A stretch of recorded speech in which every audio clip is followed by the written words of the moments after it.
আসসালামু আলাইকুম রহমতুল্লাহি ওয়া বারাকাতুহু। আমি মোহাম্মদ শাহ আলম, সহকারী শিক্ষক, গণিত, হাতিয়ার বহুমুখী কামিল মাদ্রাসা। অনলাইন ক্লাসে তোমাদের সবাইকে স্বাগতম। আজকে আমি নবম দশম শ্রেণীর রসায়ন বিজ্ঞান নিয়ে আলোচনা করব। আজকে আলোচনার বিষয় তৃতীয় অধ্যায়, অর্থাৎ পদার্থের গঠন, স্ট্রাকচার অফ এলিমেন্ট। এখন পদার্থ কাকে বলে সেটা, তাহলে পদার্থ ওইটাই যার ওজন আছে, আয়তন আছে, বল প্রয়োগ করলে বাধা সৃষ্টি করে, তাকে বলা হয় পদার্থ। যেমন পদার্থ ইট, কাঠ, পাথর ইত্যাদি, এগুলি হচ্ছে পদার্থ। পদার্থ সাধারণত দুই ধরনের, একটা হচ্ছে মৌলিক পদার্থ আর এটা হচ্ছে যৌগিক পদার্থ। এটা হচ্ছে মৌলিক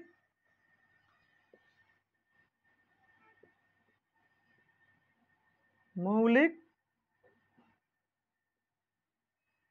পদার্থ আর এটা হচ্ছে যৌগিক পদার্থ। তাহলে মৌলিক পদার্থ কাকে বলে? যে পদার্থকে ভাঙলে ওই পদার্থ ছাড়া অন্য কোনো পদার্থ পাওয়া যায় না, সেটাই হচ্ছে মৌলিক পদার্থ। যেমন সোনা, রূপা, তামা, লোহা। সোনাকে আমি যতই ছোট টুকরা করি না কেন, এর মধ্যে সোনার গুণাগুণই বিদ্যমান। লোহাকে কেটে যতই ছোট ছোট টুকরা করি না কেন, এর মধ্যে আমরা লোহাই পাবো, অন্য কিছু পাবো না। এগুলো হচ্ছে মৌলিক পদার্থ। আর যৌগিক পদার্থ, যে পদার্থকে ভাঙলে দুই বা তার অধিক মৌলিক পদার্থ পাওয়া যাবে, সেটাই হচ্ছে যৌগিক পদার্থ। যেমন H2O, পানি একটি যৌগিক পদার্থ, কারণ এর মধ্যে আছে হাইড্রোজেন হাইড্রোজেন আর আছে কি অক্সিজেন। এই কারণে এটা যৌগিক পদার্থ। তাহলে যৌগিক পদার্থ কাকে বলে? যে পদার্থকে ভাঙলে দুই বা তার অধিক মৌলিক পদার্থ পাওয়া যাবে, তাকে আমরা বলবো যৌগিক পদার্থ। যেমন হাইড্রোজেন, অক্সিজেন, নাইট্রোজেন, খাবার লবণ, সোডিয়াম ক্লোরাইড ইত্যাদি। সোডিয়াম ক্লোরাইডের মতো সোডিয়ামও আছে, ক্লোরিনও আছে। এটা হচ্ছে যৌগিক পদার্থ।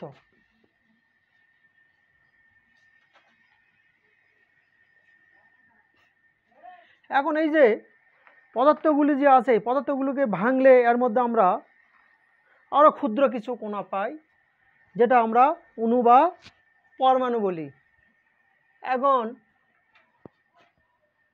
পরমাণুটা কি? পরমাণুটা ওইটাই মৌলিক পদার্থের ক্ষুদ্রতম কণা, যার মধ্যে ওই পদার্থের গুণাগুণ থাকে আর কি। তাহলে পরমাণু কি?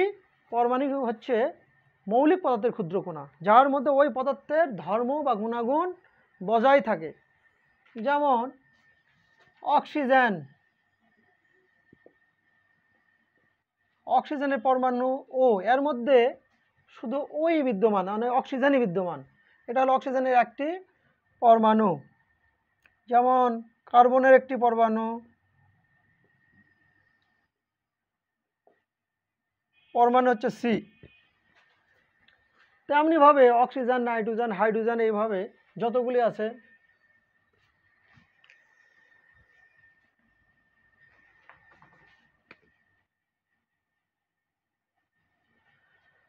কার্বনের পরমাণু হচ্ছে সি, অক্সিজেনের ও, নাইট্রোজেনের এন, হাইড্রোজেনের এইচ। তাহলে পরমাণু কি? মৌলিক পদার্থের ক্ষুদ্র কণা, যার মধ্যে ওই পদার্থের গুণাবলী বজায় থাকে বা অক্ষুণ্ণ থাকে, সেটাই হচ্ছে পরমাণু। আর অণু কাকে বলে? দুই বা, এখন এরপর লিখবো কি, অণু দুই বা তার অধিক পরমাণু যখন কোনো রাসায়নিক বিক্রিয়ায় অংশগ্রহণের মাধ্যমে বন্ধনে যুক্ত হয়, সেটাকে বলা হয় পরমাণু। পরমাণু কি? দুই বা অধিক পরমাণু পরস্পরের সাথে যখন রাসায়নিক বন্ধনে আবদ্ধ থাকে, তাকে বলা হয় অণু।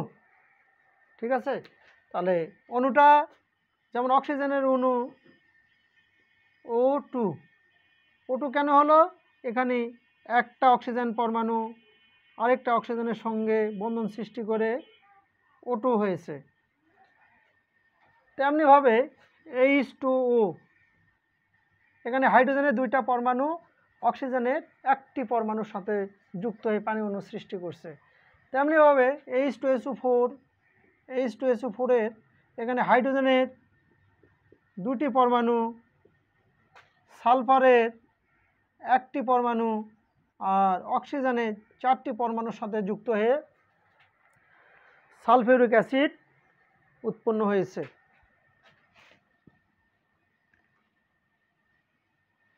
তাহলে আমরা এখানে কি কি জানলাম?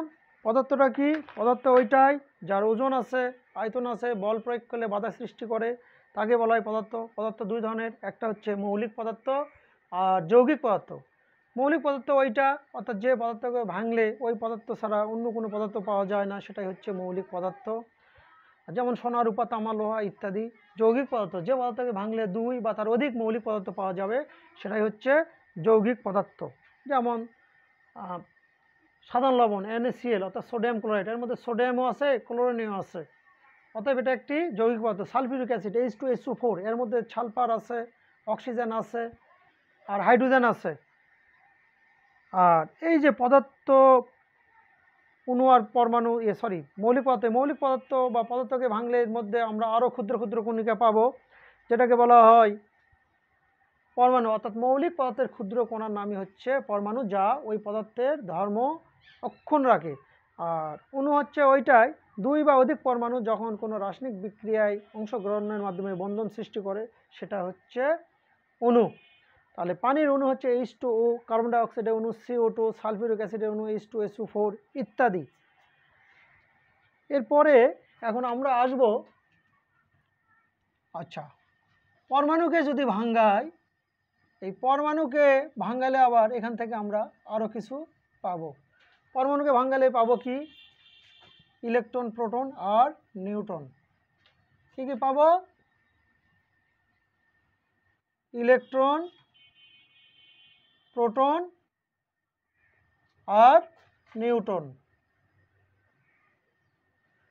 তাহলে পরমাণুকে যদি ভাঙাই, এই পরমাণুকে ভাঙালে আমরা আরও তিনটি ক্ষুদ্র কণিকা পাবো। একটা নাম হচ্ছে ইলেকট্রন, একটা নাম হচ্ছে প্রোটন আর আরেকটা নাম হচ্ছে নিউট্রন। তো ইলেকট্রন, প্রোটন, নিউট্রন নিয়ে আমরা পরবর্তীতে আলোচনা করি। এখন তার আগে আমাদের আরও জানতে হবে যে মৌলের প্রতীক আর সংকেত কি। প্রতীক, প্রতীক কাকে বলে? মৌলের ইংরেজি বা ল্যাটিন নামের সংক্ষিপ্ত রূপকে বলা হয় প্রতীক। প্রতীক এইটাই, মৌলের ইংরেজি বা ল্যাটিন নামের সংক্ষিপ্ত রূপই হচ্ছে প্রতীক। যেমন হাইড্রোজেনের প্রতীক, হাইড্রোজেনের প্রতীক হচ্ছে H, অক্সিজেনের প্রতীক হচ্ছে O, কার্বনের প্রতীক হচ্ছে C, সোডিয়ামের প্রতীক, এর প্রতীক হচ্ছে Na, অর্থাৎ নাট্রিয়াম। এখানে ল্যাটিন নাম ব্যবহার করা হয়েছে। এখন প্রতীক এটা ইংরেজি অথবা ল্যাটিন অক্ষর দ্বারা আমরা প্রকাশ করি। এখন যে মৌলগুলির পারমাণবিক সংখ্যা প্রথমে আছে তাদের আমরা একটি ইংরেজি ক্যাপিটাল অর্থাৎ ক্যাপিটাল অক্ষর দ্বারা প্রকাশ করছি। যেমন হাইড্রোজেনের প্রতীক H, অর্থাৎ হাইড্রোজেন, এখানে শুধু প্রথম অক্ষরটা নেওয়া হয়েছে হাইড্রোজেন H। অক্সিজেনের প্রতীক O, তেমনি কার্বনের প্রতীক লেখা হয়েছে C। তেমনিভাবে যদি ক্লোরিন থাকে,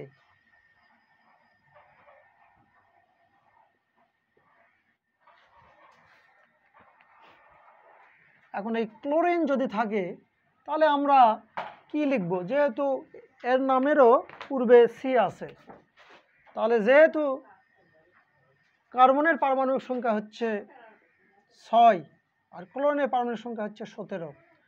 তাহলে ক্লোরিনের স্থানটা হচ্ছে কার্বনের নিচে, এরপরে এই কারণে আমরা কি করব, অর্থাৎ প্রথম অক্ষর ক্যাপিটাল লেটার, তার পরবর্তীতে যেহেতু দুটির নাম, এটাও সি আছে এখানেও সি আছে, তাহলে ওখানে শুধু সিতে কার্বন লিখব আর ক্লোরিন সিএল লিখব, অর্থাৎ সির পরে অক্ষর বা তার দ্বিতীয় অক্ষর বা তৃতীয় অক্ষর, এইভাবে প্রথমটা ক্যাপিটাল লেটার, তার পরবর্তীতে স্মল লেটার দিয়ে আমরা প্রতীক লিখব।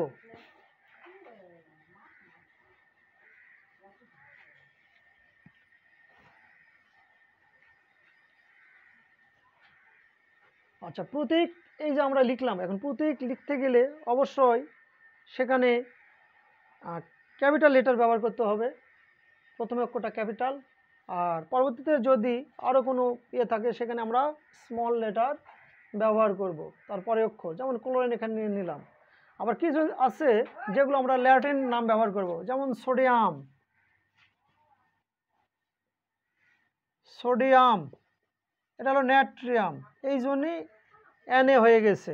তেমনিভাবে লেড, লেড হচ্ছে পিবি অর্থাৎ প্লাম্বাম, এই জন্য পিবি এখানে লেখা হয়েছে। তেমনিভাবে ফসফরাস, এখানে পি দ্বারা প্রকাশ করা, যেহেতু ফসফরাসের পারমাণবিক সংখ্যা লেড থাকে কম, এই কারণে ফসফরাস আগে, এই কারণে এটাকে শুধু পি দ্বারা প্রকাশ করা হয়েছে। আর লেড পিবি অর্থাৎ প্লাম্বাম, যেহেতু এখানেও পি ছিল এখানেও পি ছিল, কিন্তু এটা এর পারমাণবিক সংখ্যা বেশি আর ফসফরাসের পারমাণবিক সংখ্যা কম, যার কারণে ফসফরাসকে শুধু পি দ্বারা প্রকাশ করা হয়েছে আর লেডকে পিবি দ্বারা প্রকাশ করা হয়েছে।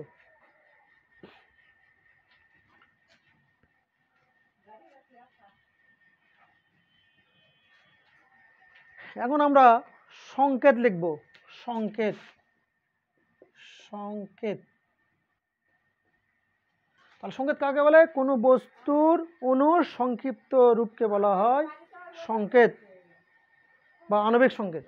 তাহলে সংকেত কাকে বলে? কোনো বস্তুর অণুর সংক্ষিপ্ত রূপকে বলা হয় সংকেত বা আণবিক সংকেত।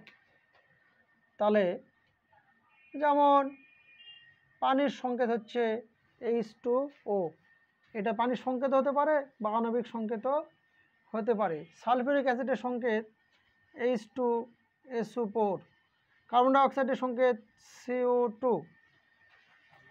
তেমনিভাবে সোডিয়াম ক্লোরাইডের সংকেত NaCl। এই যে আমরা সংকেতগুলো লিখলাম, এখানে সংকেতে অর্থাৎ সংকেতে কি আছে? বস্তুর অণুর সংক্ষিপ্ত রূপ।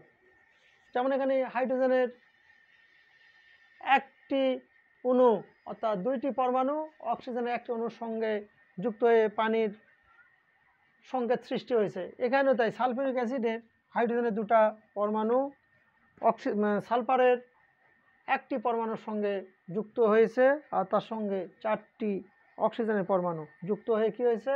Sulphuric acid. তেমনিভাবে কার্বন ডাই অক্সাইডের ক্ষেত্রেও তাই, কার্বনের একটি পরমাণু অক্সিজেনের দুইটি পরমাণুর সঙ্গে যুক্ত হয়ে কার্বন ডাই অক্সাইড সৃষ্টি হয়েছে। তেমনিভাবে সোডিয়াম ক্লোরাইডে একটা সোডিয়াম পরমাণু আরেকটি ক্লোরিন পরমাণুর সঙ্গে যুক্ত হয়ে সোডিয়াম ক্লোরাইড যৌগ সৃষ্টি হয়েছে। এখন আমরা আসব, তাহলে সংকেত গেল, প্রতীক গেল, এখন আমরা পরমাণুর গঠন, যেটা আর কি পরমাণু হচ্ছে তিনটি কণিকা দ্বারা গঠিত, একটা হচ্ছে ইলেকট্রন, প্রোটন আর নিউট্রন। এটা হচ্ছে পরমাণুর নিউক্লিয়াস। নিউক্লিয়াসে থাকবে প্রোটন আর নিউট্রন।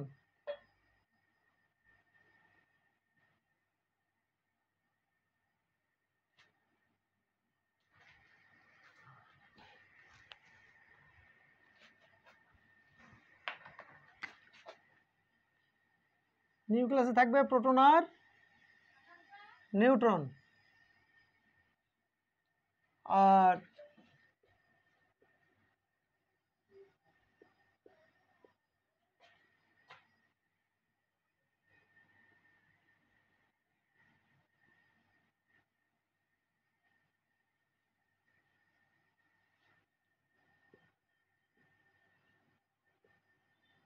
অর্থাৎ পরমাণু তিনটি কণিকা দ্বারা গঠিত, একটা হচ্ছে ইলেকট্রন, একটা প্রোটন আর একটা নিউট্রন।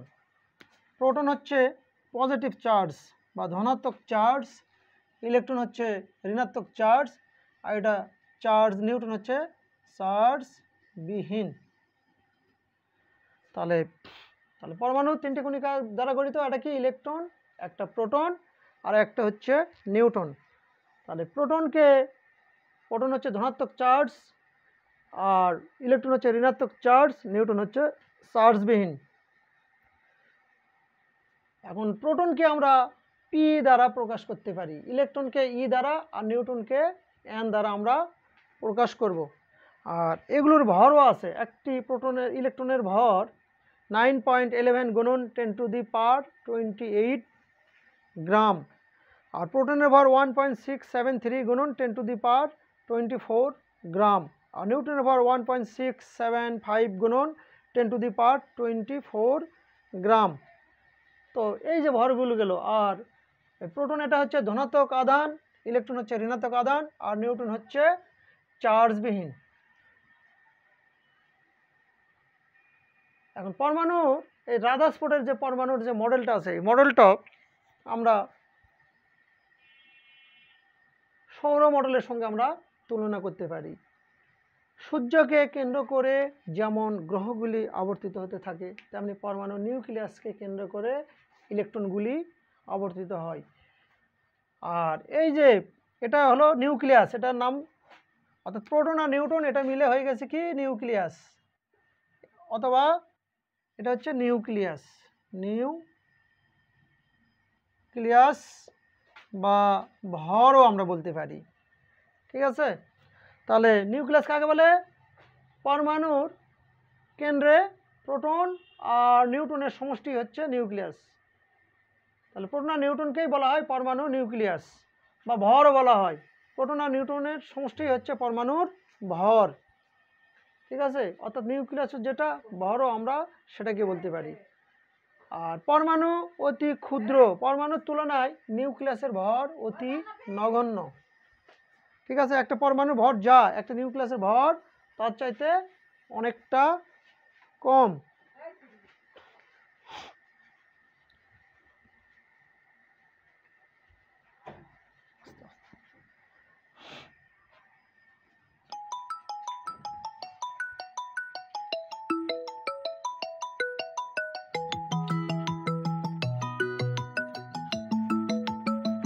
এখন পারমাণবিক সংখ্যা কাকে বলে? পারমাণবিক সংখ্যা নিউক্লিয়াসে অবস্থিত, অর্থাৎ নিউক্লিয়াসে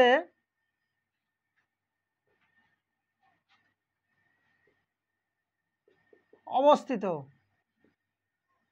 প্রোটন সংখ্যাকেই বলা হয় পারমাণবিক সংখ্যা।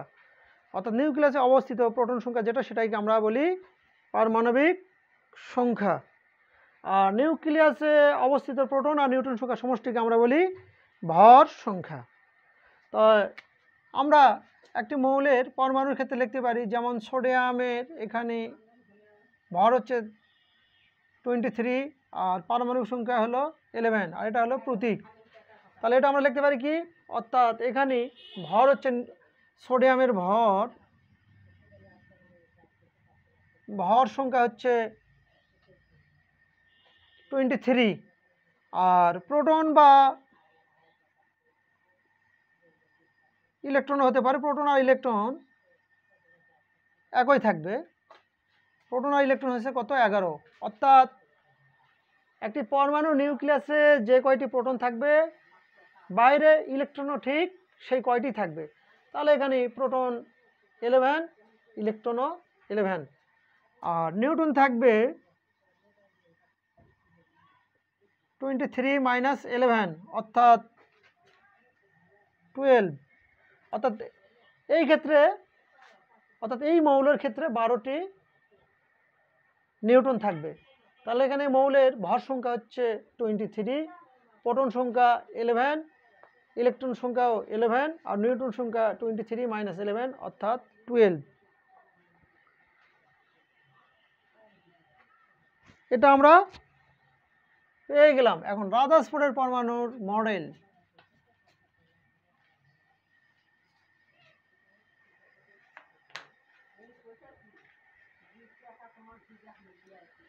বিজ্ঞানী রাদারফোর্ড পরমাণু সম্পর্কে একটি মডেল প্রদান করেন, যেটা রাদারফোর্ডের পরমাণুর মডেল নামে গঠিত।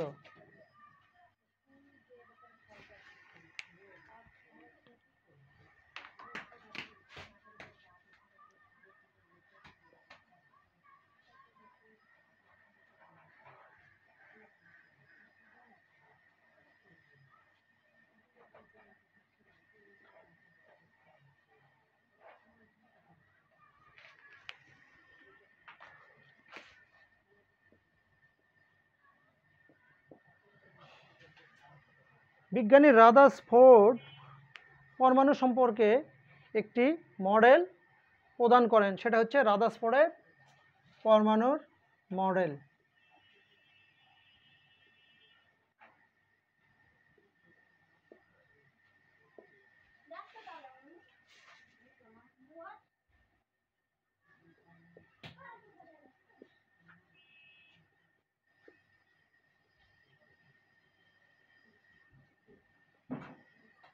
রাদারফোর্ডের পরমাণু মডেলটা এরূপ, অর্থাৎ সূর্যকে কেন্দ্র করে যেমন গ্রহগুলি ঘুরতে থাকে, তেমনি পরমাণু নিউক্লিয়াসকে কেন্দ্র করে ইলেকট্রনগুলি ঘুরবে। অর্থাৎ এই যে এটা হচ্ছে নিউক্লিয়াস, নিউক্লিয়াসে থাকবে প্রোটন আর নিউট্রন। প্রোটন হচ্ছে পজিটিভ চার্জ যুক্ত আর নিউট্রন হচ্ছে চার্জবিহীন। এটা হচ্ছে পরমাণু নিউক্লিয়াস, একে কেন্দ্র করে ইলেকট্রনগুলি ঘুরবে, আবর্তিত হতে থাকবে। ইলেকট্রন হচ্ছে ঋণাত্মক চার্জ বিশিষ্ট। সূর্যকে কেন্দ্র করে যেমন গ্রহগুলি ঘুরতে থাকে, তেমনি পরমাণু নিউক্লিয়াসকে কেন্দ্র করে ইলেকট্রনগুলি আবর্তিত হতে থাকবে। এটা হচ্ছে রাদারফোর্ডের পরমাণু মডেল। আর রাদারফোর্ডের পরমাণু মডেলটা এমন যে পরমাণুর তুলনায় নিউক্লিয়াস অতি নগণ্য। এই নিউক্লিয়াস ধনাত্মক চার্জ বিশিষ্ট আর ঋণাত্মক চার্জ বিশিষ্ট ইলেকট্রন একজন অপরকে কেন্দ্রমুখী বল দ্বারা আকর্ষণ করবে, ফলে পরমাণু তড়িৎ নিরপেক্ষ অবস্থায় থাকবে। এটাকে সূর্যকে কেন্দ্র করে যেমন গ্রহগুলি ঘুরতে থাকে, তেমনি পরমাণু নিউক্লিয়াসকে কেন্দ্র করে ইলেকট্রনগুলি আবর্তিত হতে থাকবে। এটা বিজ্ঞানী রাদারফোর্ড তার পরমাণু মডেলে এটা তুলনা করছেন। এই জন্য এটাকে বলা হয় সোলার সিস্টেম মডেল। তো শিক্ষার্থী বন্ধুরা, আজকেই এই পর্যন্তই। আগামী ক্লাসে আবার তোমাদের সঙ্গে দেখা হবে। যেহেতু করোনাকালীন সময়, আমরা সবাই ঘরে অবস্থান করি, আর প্রয়োজন বোধে বাইরে বের হলে মুখে মাস্ক ব্যবহার করব, আর বাইরে থেকে এসে ভালো করে সাবান দিয়ে হাত পরিষ্কার করব। আজকের মতো এখানে, আগামী ক্লাসে আবার দেখা হবে। আল্লাহ হাফেজ।